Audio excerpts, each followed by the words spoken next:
దేవుడు ఎవరి యందు సంతోషిస్తాడంటే, నీ పేరు జీవ గ్రంథంలో ఉంటే నిన్ను బట్టి దేవుడు సంతోషిస్తాడు. దేవునికి స్తోత్రం. లూకా సువార్త 10వ అధ్యాయము 18, 19, 20 వచనాలు చదువుతాం. లూకా సువార్త 10వ అధ్యాయము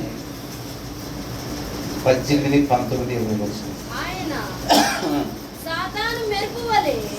ఆయన సాతాను మెరుపు వలె ఆకాశము నుండి బయట చూచి తిని, ఇదిగో పాములు వచ్చింది. గట్టిగా స్తోత్రం చేసి, నేను ప్రార్థన చేస్తే దయ్యాలు పోతున్నాయి, నేను ప్రార్థన చేస్తే ఎయిడ్స్ వ్యాధులు బాగవుతున్నారు, కుష్టి వ్యాధిగ్రస్తులు స్వస్థ పొందుతున్నారు, ఆర్థిక సమస్యలు ఉన్నవారు విడుదల పొందుతున్నారు, నేను ప్రార్థన చేస్తే పిల్లలు లేని వాళ్ళకి పిల్లలు పుడుతున్నారని సంతోషించొద్దు. దాన్ని బట్టి సంతోషించొద్దు. కానీ ఎలా సంతోషించాలంట? మీ పేర్లు ఎక్కడ? మీ పేర్లు పరలోకంలో జీవ గ్రంథంలో రాయబడి ఉన్నాయని సంతోషించండి. దేవునికి స్తోత్రం. హల్లెలూయా. ఈరోజు మనుషులు దేని బట్టి సంతోషిస్తున్నారు? నాకు వరాలు ఉన్నాయి, దయ్యాలు పోగొడుతున్నా, పాము విషం తాగిపాలను కూడా బ్రతికించగలుగుతున్నానని అతిశయపడుతున్నారు, గర్వపడుతున్నారు.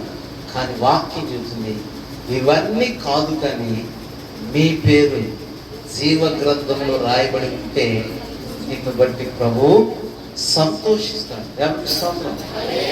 అవి పోతున్నాయి, ఈ పోతున్నాయి, ఆ మేలు జరుగుతుంది, ఈ మేలు జరుగుతుంది, సంతోషపడద్దు.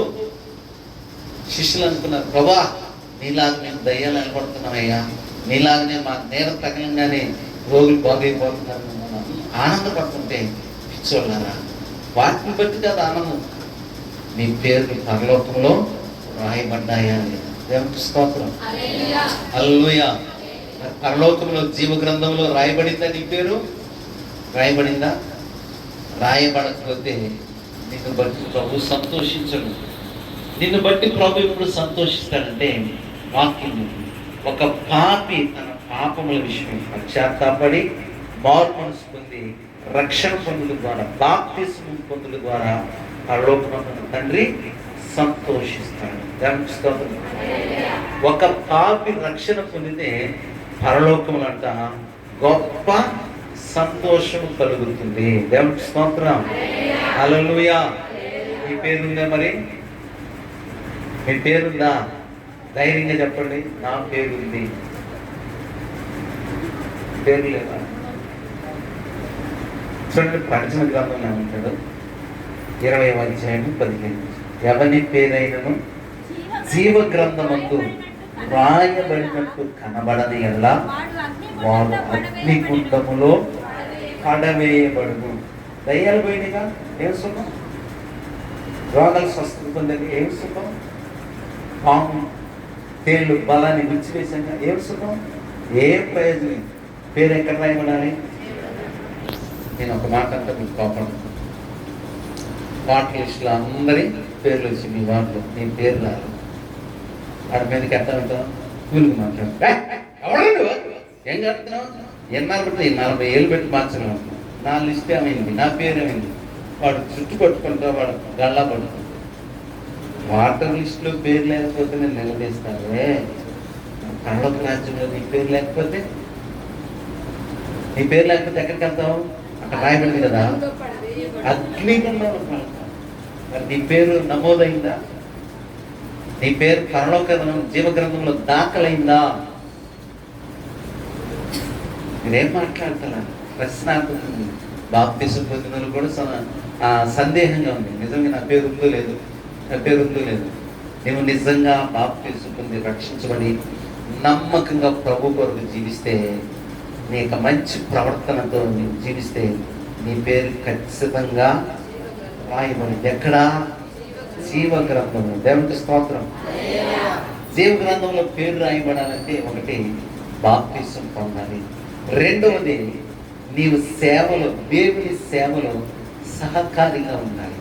పౌలు చెబుతారు చూడండి, ఫిలిప్పీ పత్రిక 4వ అధ్యాయము 3వ వచనంలో అంటాడు, అక్కడ దేవుని యొక్క సేవ పరిచయంలో సహకరించిన వారి నుంచి పౌలు చెబుతున్నాడు.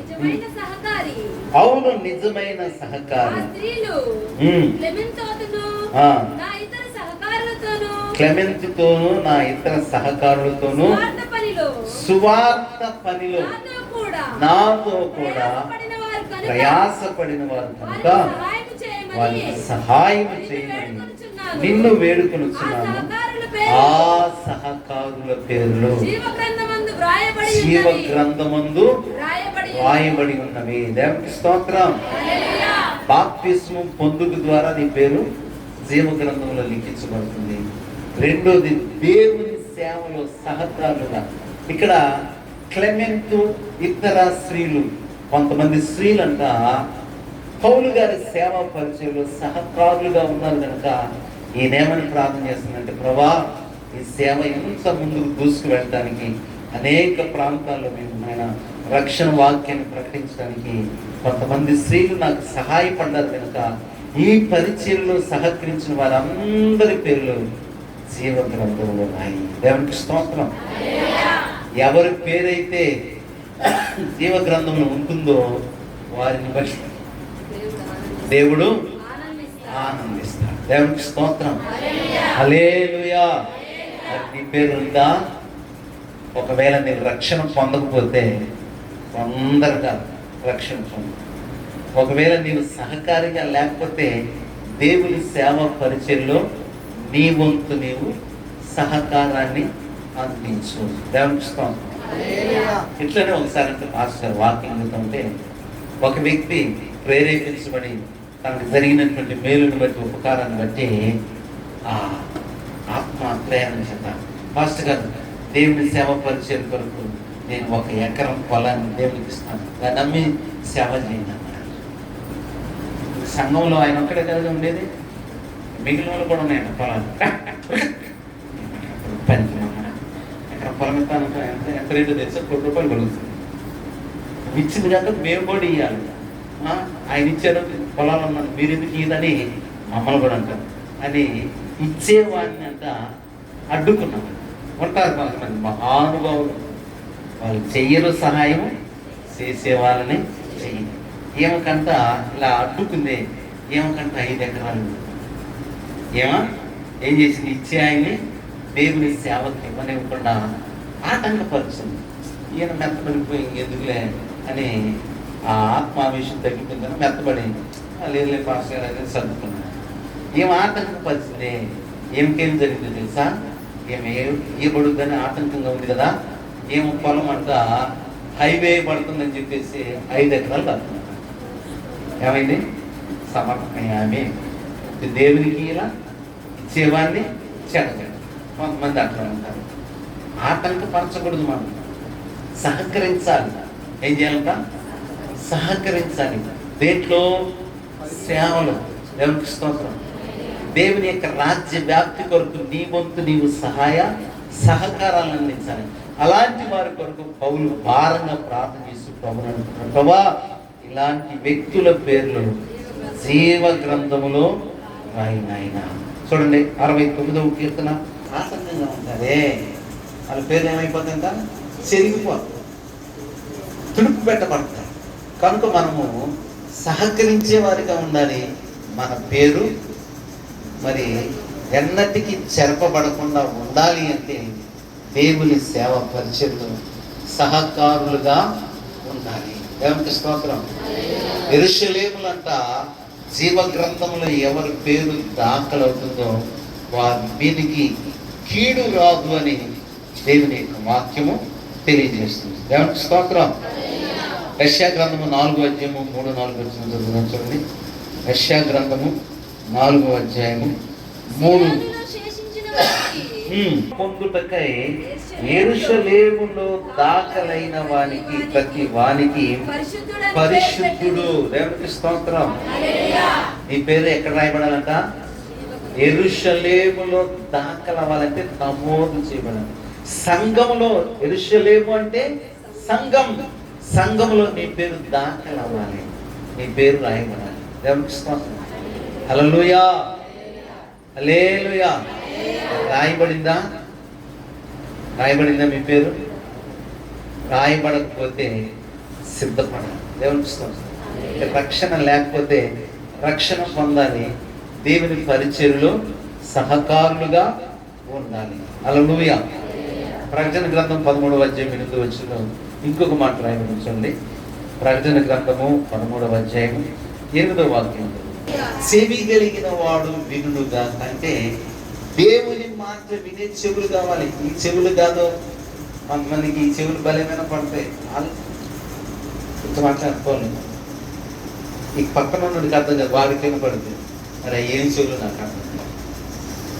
మాట్లాడుతాను కానీ మనకి వినపడదు, పక్కన ఆ ఫోన్ వినేవాడికి అర్థమైంది. ఈ చెవులు బాగానే పనిచేస్తున్నాయి. ఇది కాదు, ఆత్మ చెప్పే సంగతులు. దేవునికి స్తోత్రం. చెవి కలిగిన వాడు వినాలి. దేవునికి స్తోత్రం. కనుక మన పేరు రాయబడకపోతే నష్టం. మన పేరు రాయబడకపోతే పరిశుద్ధులనే పేరు మనకు ఉండదు. పరిశుద్ధులు మాత్రమే పరలోకంలో ఎంటర్ అవుతారు, కానీ అపవిత్రులు పరలోక రాజ్యంలో ప్రవేశించారు. కనుక మన పేరు పరలోకంలో రాయబడితే నిన్ను బట్టి దేవుడు సంతోషిస్తాడు. గట్టిగా స్తోత్రం. హల్లెలూయా.